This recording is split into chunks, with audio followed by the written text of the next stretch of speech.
Natalie Kenway, Global Head of ESG Insight at ESG Clarity, and welcome to the Green Dream video series where we interview senior members of the responsible investment industry. Today, I'm delighted to be chatting with James Hart, Investment Director at the Witan Investment Trust. Thanks so much for your time today, James. Well, thank you for having me. Great. And can you tell us a bit about Witan and what you do and outline the net zero strategy that's been recently announced? Yes, absolutely. Witan Investment Trust is an investment company that's listed on the London Stock Exchange. We have a global equity portfolio and it's run on a multi-manager basis, which means that we select external managers to pick the stocks that go to make up the portfolio. Founded in 1909, Witan has a 113-year history of investing in financial markets. And obviously to have that kind of track record means that we've had to evolve to meet the challenges that are faced from time to time within the investment community. One of the greatest challenges that we see at the moment is climate change and not just the risks to the planet, but also the financial risks that some portfolio companies may be exposed to. Primarily, our fiduciary responsibility is embedded in our purpose, which is to achieve significant growth in our investors' wealth over time. We have a two-pronged approach to this, which is that we want to drive that prosperity through responsible investment in sustainable businesses. For us, that means avoiding the risks of investing in companies that are at long-term risk of litigation or disruption or regulation due to poor environmental, social, or governance issues, as well as investing in companies that are set to benefit from the world's efforts to mitigate or adapt to climate change. So our commitment to the Net Zero Asset Managers initiative really sets a framework for this approach to responsible investment and creates a pathway for us and for our managers to manage the portfolio responsibly and to avoid companies that in the long run may be at greater risk. The commitment that we've actually set ourselves is that by 2050, Witan's portfolio will be managed in line with the aims of achieving a net zero. Fantastic, that's great to hear. And 2050 is obviously a few decades away. Do you have some interim milestones that you've set, and will you be reporting on that progress? Yes, absolutely. As part of our commitment to the Net Zero Asset Managers initiative, we have to set an interim target. We have 1 year from signing up to the initiative to set those targets. So we are still in the process of setting them. Now it's interesting that the NZAM recently published some research about those managers that have signed up to the initiative. And on average, they have committed to setting an interim target for about 35% of their assets, which will be managed in line with achieving a 50% reduction in their carbon emissions by 2030. We think we are going to be able to go a bit further, and we're looking to commit to having our equity portfolio managed, which is approximately 85% of our assets, managed in line with meeting that reduction target of 50% by 2030. And obviously we will be reporting on our progress over time as we get closer to that target and indeed beyond it. Great, I look forward to reading all about that progress. It's interesting that you're coming from this with a multi-manager approach. How do you plan to work with the fund managers held within the portfolio to ensure that they too are becoming aligned with net zero? Yeah, absolutely. Because we run a multi-manager approach, the selection of companies within our portfolio, as well as the engagement with those companies, is outsourced to our managers.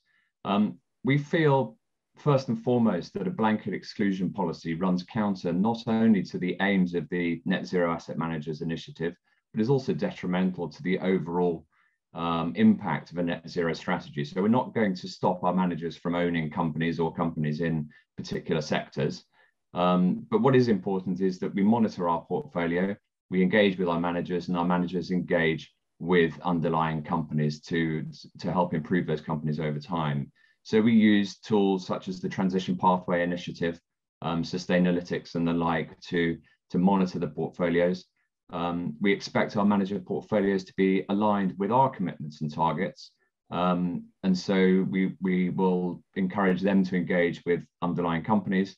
And our sort of final sanction, if you like, is if those companies don't improve over time, we can get managers to exclude them from the portfolios, or indeed if the managers aren't up to the job, we can replace them and bring in new managers who might be able to implement our strategies better. We have 8 external managers at the current time. 50% of them are already signatories to the Net Zero Asset Managers Initiative.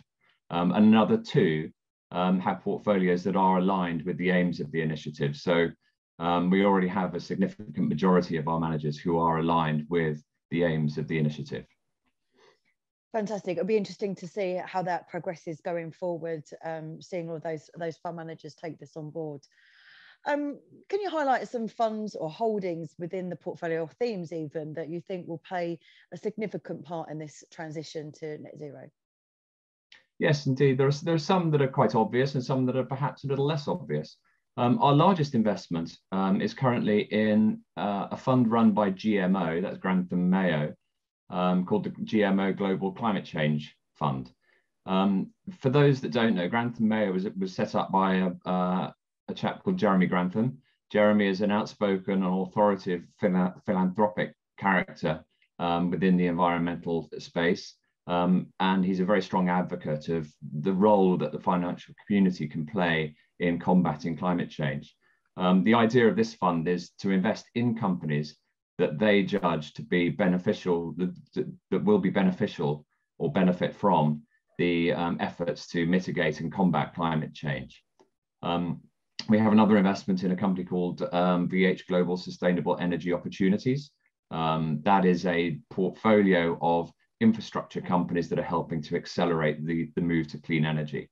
So those are 2 very obvious examples. There are others that are perhaps a little less obvious. So, for example, things like Smurfit Kappa, the paper and packaging business.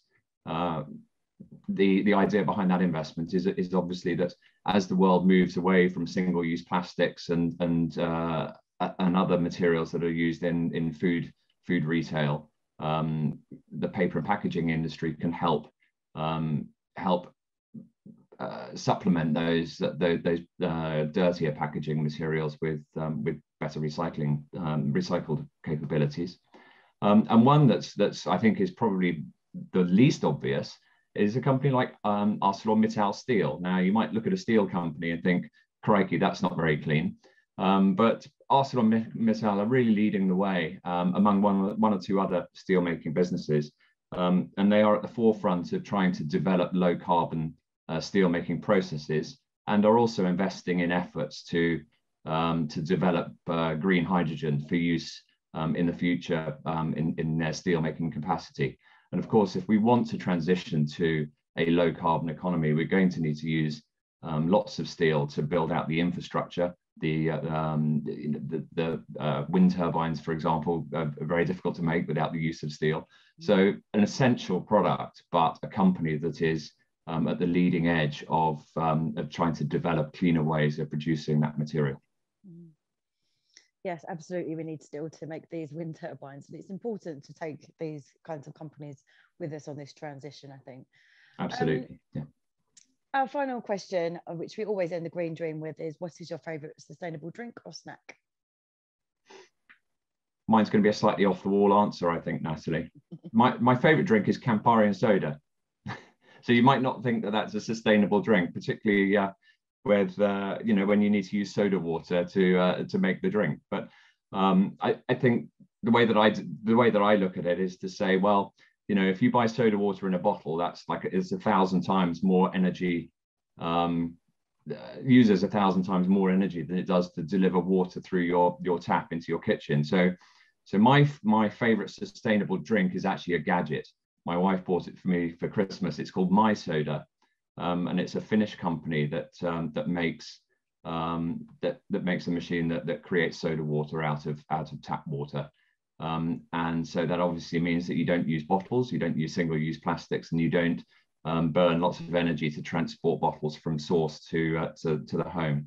And another advantage of this product is it's made from biocomposite materials, so very little plastic or goes into the production of the machine itself. So that's my sustainable drink, Campari and soda with sustainable soda water. That's really interesting. I'll definitely have to look into that because soda is one of my favourite mixers too. Okay, well, great to talk to you, James. Thanks very much for your time. My pleasure. Good to talk to you too.